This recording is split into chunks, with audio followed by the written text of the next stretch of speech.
ఎలా ఉంటాయో, పరిస్థితులు ఎలా మారుతాయో, బ్యాడ్ టైం అంటే ఏంటో, పట్టుకున్నదల్లా బూడిదగా మారటం ఎలా ఉంటుందో బీఆర్ఎస్ పార్టీని చూస్తే బాగా అర్థం చేసుకోవచ్చు. ముఖ్యంగా కేసీఆర్ పరిస్థితి ముందు నుయ్యి వెనుక గొయ్యి అన్నట్టుగా మారిపోయింది. ఒకటి కావాలి అంటే మరొకటి కోల్పోవాలి అన్న పరిస్థితి ఆయనకి ఇప్పుడు వచ్చింది. ఏదో ఒక నిర్ణయం అయితే తీసుకోవాల్సిందే. ఎందుకంటే కవితకు బెయిల్ రావటం, కొడుకు రాజకీయ భవిష్యత్తు, ఈ రెండిట్లో ఒక వైపే డిసైడ్ చేసుకోవాల్సిన సీన్ ఇప్పుడు కనిపిస్తుంది. మరి కేసీఆర్ జంక్షన్లో ఉన్నారా? ఏం ఆలోచిస్తున్నారు?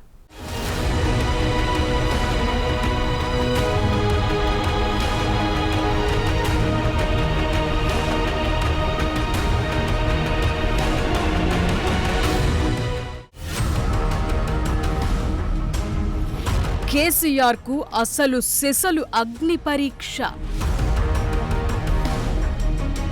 కూతురు బెయిల్ ముఖ్యమా? కొడుకు భవిష్యత్ ఆలోచిస్తారా? రెండు ఆప్షన్లలో తేలాల్సింది ఒక్కటే. మరి త్యాగం చేసేది ఎవరి కోసం? రైట్, టైం ఎప్పుడు ఒకేలా ఉండదు కదా. ఒకప్పుడు ప్రజాప్రతినిధులకైనా ప్రజలకైనా కేసీఆర్ దర్శన భాగ్యమే మహాప్రసాదమన్నట్టుగా ఉండేది. అపాయింట్మెంట్ కోసమే గంటల తరబడి వెయిటింగ్. ఒకవేళ ఇచ్చినా నాటి ప్రగతి భవన్ గేట్ లోపలికి రావాలని ఎప్పుడు పిలిపొస్తుందో తెలియదు. వస్తే వస్తుంది, లేకపోతే లేదు. అది సంగతి. టైం అంతా బాగున్నప్పుడు ఏం చేసినా చెల్లుతుంది. మరి అదే బ్యాడ్ టైం వస్తే మాత్రం ఇప్పుడు కేసీఆర్ మాదిరి పరిస్థితి ఉంటుంది. మామూలు బ్యాడ్ టైం కాదిది. కేసీఆర్ ఇప్పుడు కంప్లీట్ జంక్షన్ లో ఉన్నారు. ఎటెళ్లాలో తెలియదు, ఎటు వెళితే ఏమవుతుందో తెలియదు. పోనీ నిర్ణయం తీసుకోలేని దుస్థితి. అయినా సరే ఏదో ఒక ఆప్షన్ ఎంచుకోవాల్సిన టైం అయితే వచ్చేసింది.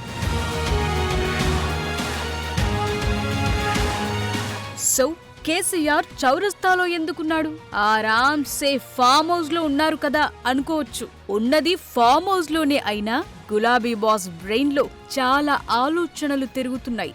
ఎందుకంటే జీవితంలో ఏదైతే కఠిన నిర్ణయాలు తీసుకునే పరిస్థితి రావద్దు, సరిగ్గా ఇప్పుడు అదే సిట్యువేషన్ వచ్చేసింది. తిరుగులేదు, ఎదురులేదు అనుకున్న సీన్ నుంచి ఏది ముట్టుకున్నా షాక్ తగిలే పరిస్థితే కనిపిస్తోంది. కానీ ఏదో ఒక నిర్ణయమైతే తీసుకోవాలి. అదేంటంటే కూతురు కవిత వైపు నిలబడటమా, లేదంటే కొడుకు రాజకీయ భవిష్యత్కు నష్టం లేకుండా చూసుకోవటమా? ఈ రెండు ఆప్షన్లలో ఒకటైతే ఖచ్చితంగా తేల్చుకోవాలి. కానీ అదే తేలటం లేదు. అందుకే కేసీఆర్ ఇప్పుడు చౌరస్తాలో ఉన్నారు.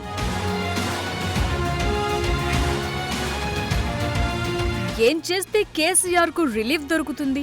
ఎటువైపు నిలిస్తే పరిస్థితి కుదుట పడుతుంది? ఈ లెక్కలను ఒక్కొక్కటిగా డీకోడ్ చేద్దాం. ఢిల్లీ లిక్కర్ కేసులో కేసీఆర్ కూతురు కవిత అరెస్ట్ అయి తీహార్ జైల్లో ఉన్నారు. ఈడీ కేసు కాబట్టి బెయిల్ ఎప్పుడొస్తుందో చెప్పలేని సిట్యువేషన్. ఇంకోటి సిబిఐ కేసు కూడా ఎలాగో ఉండనే ఉంది. ఈ కేసులో నిందితులందరిపైన ఈడీ, సిబిఐ రెండు కేసులున్నాయి. ఒక దాంట్లో బెయిల్ వచ్చినా ఇంకో దాంట్లో జైల్లో ఉండాల్సిన సిట్యువేషన్. అందుకే తాజాగా ఢిల్లీ సీఎం కేజ్రీవాల్ కు ఈడీ కేసులో సుప్రీంకోర్టు కండిషన్లతో కూడిన బెయిల్ ఇచ్చినా సిబిఐ కేసులో మాత్రం జైల్లోనే ఉండాల్సిన పరిస్థితి. కవిత విషయంలోనూ భవిష్యత్తులో అదే జరుగుతుంది. సో ఈ కేసు తెగటం, ఒక కొలిక్కి రావటం, నిందితులకు బెయిల్ రావటం అంటే ఏళ్లకేళ్లు పట్టే వ్యవహారంగానే కనిపిస్తోంది. ఎందుకంటే ఢిల్లీ డిప్యూటీ మాజీ సీఎం మనీష్ సిసోడియా ఏడాదిన్నర నుంచి తీహార్ జైలుకే పరిమితమయ్యారు కాబట్టి.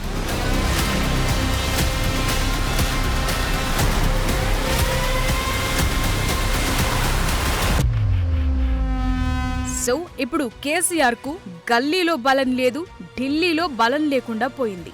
మొన్నటి లోక్సభ ఎన్నికల్లో బీఆర్ఎస్ కు ఒక్కటంటే ఒక్క సీట్ కూడా దక్కలేదు. రాజ్యసభలో మాత్రం 4 ఎంపీలున్నారు. ఇక్కడ మ్యాటర్ ఏంటంటే కవితను బయటకు తీసుకురావాలంటే ఢిల్లీ లెవెల్లో బలమైన లాబింగ్ చేయాల్సిందే. ఏదో మమ అన్నట్లు ఉంటే కుదరని పని. అందుకే కేటీఆర్, హరీష్ రావు వారం రోజుల పాటు అక్కడే మకం వేశారు. ఎవరెవరిని కలిశారు, ఏమేం చేశారన్నది అంతా రహస్యంగానే ఉంది. ఆ మీటింగ్స్ అవుట్కమ్ ఏంటన్నది కూడా బయటకు రావాల్సి ఉంది. కేసీఆర్ దగ్గర ప్రస్తుతానికి కొన్ని అస్త్రాలే మిగిలున్నాయి. రాష్ట్రంలో ఓవైపు చూస్తే బీఆర్ఎస్ ఎమ్మెల్యేలు వరుసగా కాంగ్రెస్ లో చేరుతున్నారు.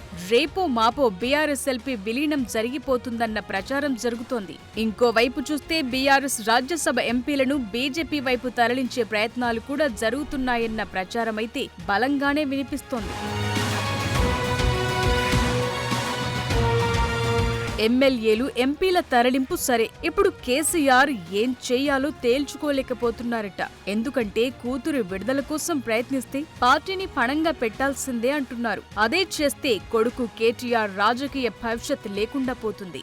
ఎందుకంటే పార్టీ నిర్మాణం జరిగి గత 10 ఏళ్లు అధికారంలో ఉండి చక్రం తిప్పిన కెపాసిటీ కలిగి ఉండి ఇప్పుడు ఏకంగా మొదటికే చేతులెత్తేయటం అంటే భవిష్యత్తేమీ ఉండదు. ఎందుకంటే తెలంగాణలో కాంగ్రెస్ అధికారంలో ఉంది, బలం పుంజుకుంది. ఇంకోవైపు చూస్తే రాష్ట్రంలో బీఆర్ఎస్ స్పేస్ ను బీజేపీ ఆక్రమిస్తూ వస్తోంది. ఇక పూర్తి స్థాయిలో కేసీఆర్ చేతులెత్తేసిన కూతురి కోసం పార్టీని ప్రత్యక్షంగా పరోక్షంగా విలీనానికి సిద్ధపడ్డా ఇక అంతా జరిగిపోతుంది. అందుకే ఈ కథ చాలా దూరం వెళుతోంది. నిజానికి కేసీఆర్ ను అపర చాణక్యుడిగా ఇన్నాళ్లు ఆ పార్టీ నేతలు చెప్పుకున్నారు. ఇప్పుడు ఆ అపర చాణక్యమంతా బయటకు రావాల్సిన సిట్యువేషన్. నిజానికి కేసీఆర్ తెలంగాణ ఇక వచ్చేస్తుందనగా తన పార్టీని కాంగ్రెస్ లో విలీనం చేస్తారని అన్నారు. కానీ అలా జరగలేదు. ఇప్పుడు ఢిల్లీ బీజేపీ పెద్దల దగ్గరికి రాయబారాలు నడుపుతున్న కథ ఎక్కడికి వెళుతుందో చెప్పలేని పరిస్థితి ఉంది. కేసీఆర్ కు ఇప్పుడు మొదటి ఆప్షన్ ఇప్పటికిప్పుడు జరగాల్సిన పనేంటంటే కవిత బయటకు రావటం. అందుకోసమే కేటీఆర్ హరీష్ రావ్ ను వారం రోజుల పాటు ఢిల్లీకి పంపారు. వారిద్దరూ మిలాఖతయ్యారు. ఆ మధ్య కవిత ఈ లిక్కర్ కేసులో అప్రూవర్ అవుతారన్న ప్రచారం కూడా జరిగింది. నిజానికి అప్రూవర్ అయిన వారికి వెంటనే బెయిల్ వచ్చింది. కానీ అలా చేస్తే మొదటికే మోసమనుకుంటున్నారు. అందుకే ప్లాన్ బి అమలు చేస్తున్నట్లు ప్రచారమైతే జరుగుతోంది. కేటీఆర్ హరీష్ రావ్ వారం రోజులు ఢిల్లీలో ఉండి ఏం చేశారన్న విషయాలపై రకరకాల ప్రచారాలు జరుగుతున్నాయి. బీజేపీలో ఎవరిని కలిస్తే పని జరుగుతుందన్న విషయాలపై ముందుగానే ఓ అంచనాకు వచ్చి పార్టీ సంస్థాగత కార్యదర్శి బిఎల్ సంతోష్ ను అలాగే బీజేపీ జాతీయ అధ్యక్షుడు జేపీ నడ్డాను కలిసినట్లుగా అయితే ప్రచారం జోరందుకుంది. వీరైతేనే మ్యాటర్ ను మోదీ అమిత్ షా దగ్గరకు పోస్టు చేస్తారని బహుశా అనుకుని ఉండొచ్చంటున్నారు. అయితే గత చరిత్ర చూస్తే తెలంగాణ అసెంబ్లీ ఎన్నికల ప్రచారంలో భాగంగా నిజామాబాద్ వచ్చిన ప్రధాని మోదీ కేసీఆర్ పై డైరెక్ట్ అటాక్ చేశారు. తన కుమారుణ్ణి సీఎంని చేస్తానని ప్రతిపాదన తన దగ్గర చేశారని మోదీ అప్పట్లోనే విరుచుకుపడ్డారు. ఇదేమైనా రాజరికమా అని ప్రశ్నించారు. కేసీఆర్ తో పొత్తు ప్రసక్తే లేదన్నారు. అయితే రాజకీయాల్లో ఏదైనా సాధ్యమే. కేసీఆర్ ఇప్పుడు తన కుమార్తె కోసం అసాధారణ ప్రతిపాదన ఏదైనా పెట్టి ఉంటే బీజేపీ నిర్ణయం తీసుకోవటం పెద్ద కష్టమేమీ కాదంటున్నారు. ఇంకోవైపు ఎమ్మెల్యేల కొనుగోలు కేసులు అప్పట్లో బిఎల్ సంతోష్ ను ఇరికించే ప్రయత్నం చేసింది నాటి కేసీఆర్ సర్కార్. బిఎల్ ను నిందితుల జాబితాలో చేర్చి విచారించే ప్రయత్నం చేశారు. కానీ అది జరగలేదు, అక్కడికే ఆగిపోయింది. అలాంటి పరిస్థితి నుంచి ఇప్పుడు బిఎల్ నే ఆశ్రయించే పరిస్థితికి బీఆర్ఎస్ వచ్చిందా అన్న డౌట్లు వినిపిస్తున్నాయి.